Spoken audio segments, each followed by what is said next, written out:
Hello Mark, this is Sylvia and my student number is 28 and I'm sophomore at NCUE. Now I'm going to read the transcript of a speech.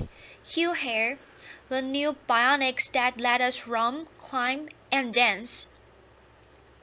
Looking deeply inside nature, through the magnifying glass of science, designers extract principles, processes and materials that are forming the very basis of design methodology. From synthetic constructs that resemble biological materials to computational methods that emulate natural processes, nature is driving design. Design is also driving nature. In realms of genetics, regenerative medicine, and synthetic biology, designers are growing novel technologies not foreseen or anticipated by nature. Bionic explores that interplay between biology and design. As you can see, my legs are bionic. Today, I will tell human stories of bionic integration, how electromechanics attached to the body and implanted inside the body are beginning to bridge the gap between disability and ability, between human limitation and human potential. Bionics has defined my physicality. In 1982, both of my legs were amputated due to tissue damage from frostbite incurred during the mountain climbing accident. At that time, I didn't view my body was broken. I reasoned that a human being can never be broken. Technology is broken. Technology is inadequate. This simple but powerful idea was a call to arms to advance technology for the elimination of my own disability, and ultimately, the disability of others. I began by developing specialized limbs that allowed me to return to the vertical world of rock and ice climbing. I quickly realized that the artificial part of my body is malleable, able to take on any form, any function, a blank slate for which to create, perhaps, structures that could extend beyond biological capability. I made my height adjustable. I could be as short as 5 feet or as tall as I'd like. Laughter. So when I was feeling bad about myself, insecure, I would jack my height up. Laughter. But when I was feeling confident and suave, I would knock my height down a notch, just to give the competition a chance. Laughter. Applause. Narrow-edged feet allowed me to climb steep rock fissures where the human foot cannot penetrate, and spiked feet enabled me to climb vertical ice walls without ever experiencing muscle leg fatigue. Through technological innovation, I returned to my sport, stronger and better. Technology has eliminated my disability and allowed me a new climbing powers. As a young man, I imagined a future world where technology so advanced could rid the world of disability. A world in which neutral implants would allow the visually impaired to see. A world in which the paralyzed could walk via body exoskeletons. Sadly, because of my deficiency in technology, disability is rampant in the world. This gentleman is missing 3 limbs. As a testimony to current technology, he is out of the wheelchair. But we need to do a better job in bionics to allow one day full rehabilitation for a person with this level of injury. At the MIT Media Lab, we've established the Center for Extreme Bionics. The mission of the center is to put forth fundamental science and technological capability that will allow the bioelectronic and regenerative repair of humans across the broad range of brain and body disabilities. Today, I'm going to tell you how my legs function, how they work, and as case in point for the center. Now, I made sure to shave my legs last night because I knew I'd been showing them off. Laughter. Bionics entails the engineering of extreme interfaces. There's three extreme interfaces in my bionic limbs. Mechanical, how my limbs are attached to my biological body. Dynamic, how they move like flesh and bone. And electrical, how they communicate with my nervous system. I'll begin with the mechanical interface. In the area of design, we still do not understand how to attach devices to the body mechanically.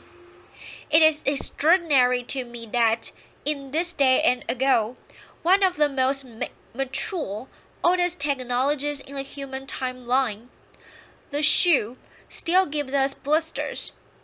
How can this be? We have no ideas how to attach things to our bodies.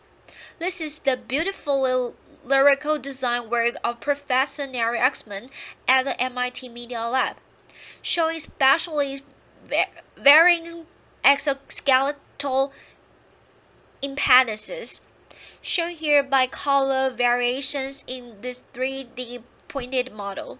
Imagine a future where clothing is stiff and soft where you need it, when you need it for optimal support and flexibility, without ever causing discomfort. My bionic limbs are attached to my biology body via synthetic skins with stiffness variations that mirror my underlying tissue biomechanics. To achieve that mirroring, we first developed a mathematical model of my biological limb. To that end, we use imagine tools such as MRI to look inside my body, to figure out the geometries and locations of various tissues. We also took robotic tools. Here's a 14 actuator circle that goes around the biological limb. The actuators come in, find the surface of the limb, measure it upload its shape, and they push on the tissues to measure tissues compliances at each anatomical point. We combine this imaging and robotic data to build a mathematical description of my biological limb, shown on the left. You see a bunch of points or knots. At each knot, there is a color that represents tissue compliance. We then do mathematical transformations to the design of the synthetic skin, shown on the right. And we've discovered optimality is where the body is stiff, the synthetic skin should be soft. Where the body is soft, the synthetic skin is stiff, and this mirroring occurs across all tissue compliances. With this framework, we've produced bionic limbs that are the most comfortable limbs I've ever worn. Clearly, in the future, our clothing, our shoes, our braces, our prostheses will no longer be designed and manufactured using artisan strategies, but rather data-driven quantitative frameworks. In that future, our shoes will no longer give us blisters.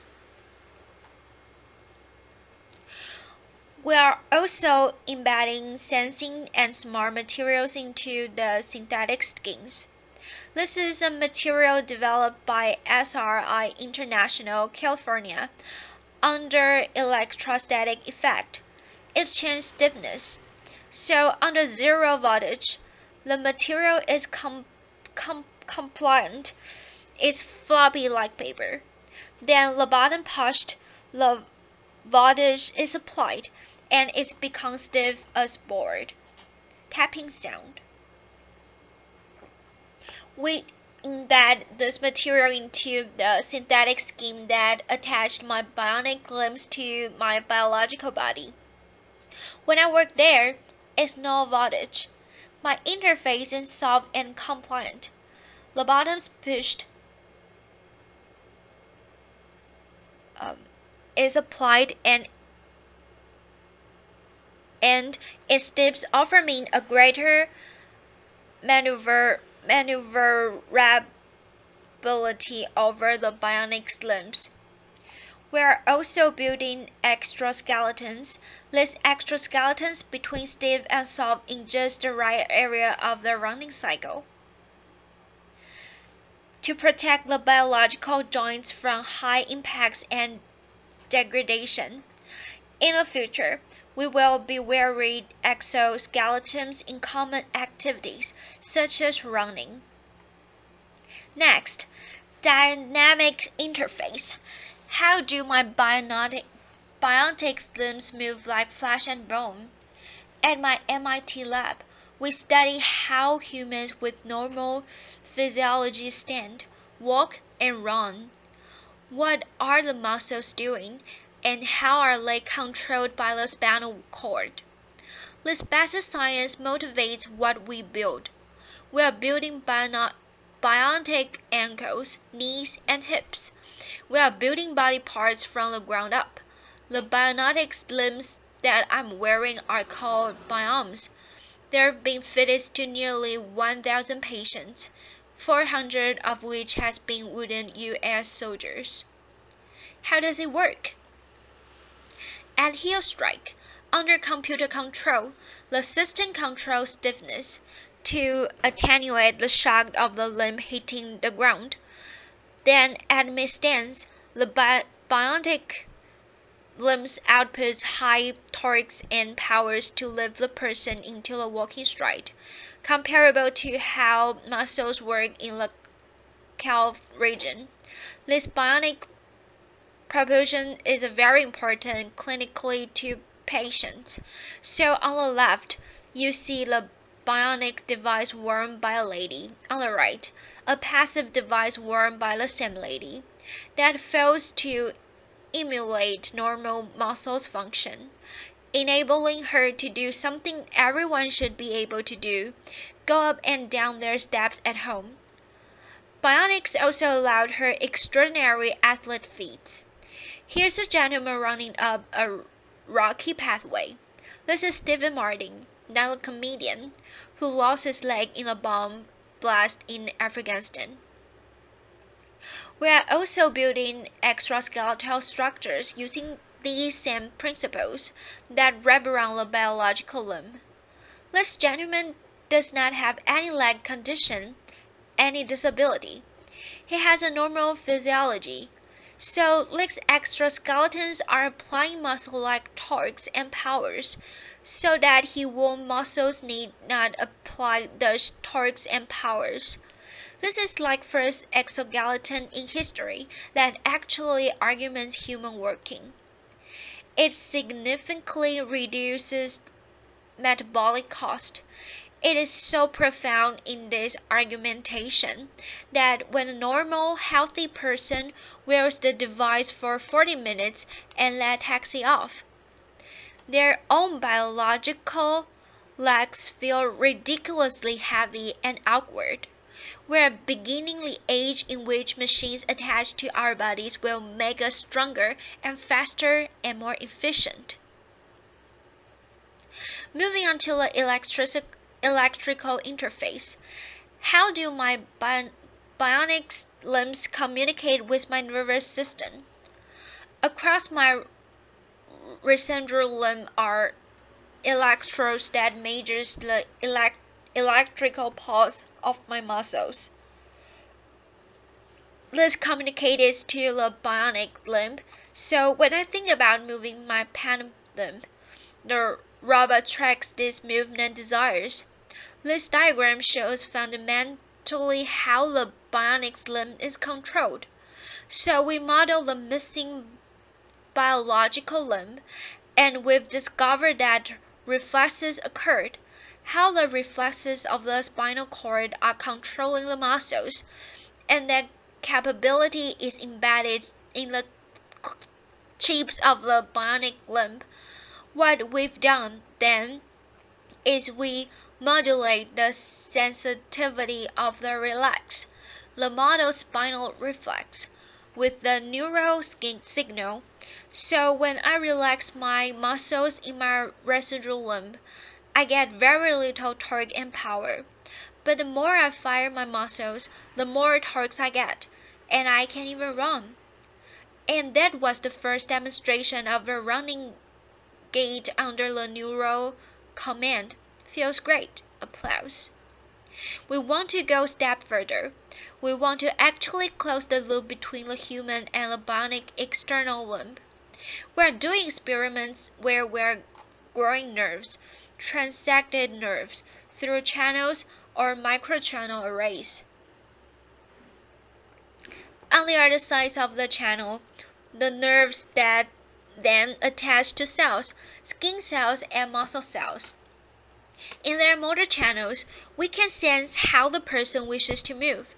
That can be sent out wirelessly to the bionic limb. Then sensory information on the bionic limb can be converted to stimulations in adjacent channels, sensory channels. So when this is fully developed and for human use, persons like myself will not only have synthetic limbs that move like flesh and bone, but actually feel like flesh and bone. This video shows Lisa Millett shortly after being fitted with 2 bionic limbs. Indeed, bionics is making a profound difference in people's lives. Video, Lisa Millett. Oh my god! Lisa Millett. Oh my god, I can't believe it! Video laughter. Lisa Millett. It's just like I've got a real leg. Woman. Now don't start running. Man. Now turn around and do the same thing walking up, but get on your heel to toe like you would normally just walk on a level ground. Try to walk right up the hill. Lissimulate. Oh my god, man, it is pulsing you up? Ellen. Yes, I can't even describe it. Man, it's pushing you right up. Hugh here. Next week, I visited the counter. Thank you, applause, thank you. Next week, I'm visiting the Central of Medicare and Medicaid Service, and I'm going to try to convince CMS to grant appropriate codes, language, and pricing, so this technology can be made available to the patients that need it. Applause, thank you, applause. It is not well appreciated, but over half of the world's population suffers from some of the cognitive, emotional, sensory, or motor condition, and because of poor technology, too often, conditions result in disability and poor quality of life. Basic levels of physiological function should be part of our human rights. Every person should have the right to live life without disability if they so choose. The right to live life without severe depression. The right to see a loved one, in the case of seeing impaired, or the right to walk or to dance. It's the case of limb paralysis or limb amputation. As a society, we can achieve these human rights if we accept the propositions that humans are not disabled. A person can never be broken. Our built environment, our technologies are broken and disabled. We the people need not accept our limitations, but can transcend disability through technological innovation. Indeed, through fundamental advances in bionics in this century, we will set the technological foundation for the enhanced human experience, and we will end disability. I'd like to finish up with more story, a beautiful story. The story of Adrian Hasler Davis. Adrian lost her leg in the Boston terrorist attack. I met Adrian when this photo was taken, and Spalding Rehabilitation Hospital. Adrian is a dancer, a ballroom dancer. Adrian braces and lip dance. It is her expression. It is her art form. Naturally, when she lost her limb in the Boston terrorist attack, she wanted to return to the dance floor. After meeting her and driving home in my car, I thought, I'm an MIT professor. I have resources. Let's build her a bionic limb to enable her to go back to her life of dance. I brought in MIT scientists with expertise in prosthetics, robotics, machine learning, and biomechanics, and over a 200-day research period, we studied dance. We brought in dancers with biological limbs, and we studied how they move, what forces they apply on the dance floor, and we took those data, and we put forth fundamental principles of dance, reflexive dance capability, and we embedded that intelligence into the bionic limb. Bionics is not only about making people stronger and faster. Our expression, our humanity can be embedded into electromechanics. It was 3.5 seconds between the bomb blast in the Boston terrorist attack. In 3.5 seconds, the criminals and cowards took Adrian off the dance floor. In 200 days, we put her back. We will not be intimidated, brought down, diminished, conquered, or stopped by an act of violence. Applause. Ladies and gentlemen, please allow me to introduce Adrian Hasler Davis. Her first performance is The Attack. She's dancing with Christian Liner. Applause. Music. Ring My Bell performed by Eric Iglesias. Applause. Ladies and gentlemen, members of the research team, Ilya Rose and Nathan Vlagarikarsky. Ilya and Nathan. Applause. Thank you for your listening.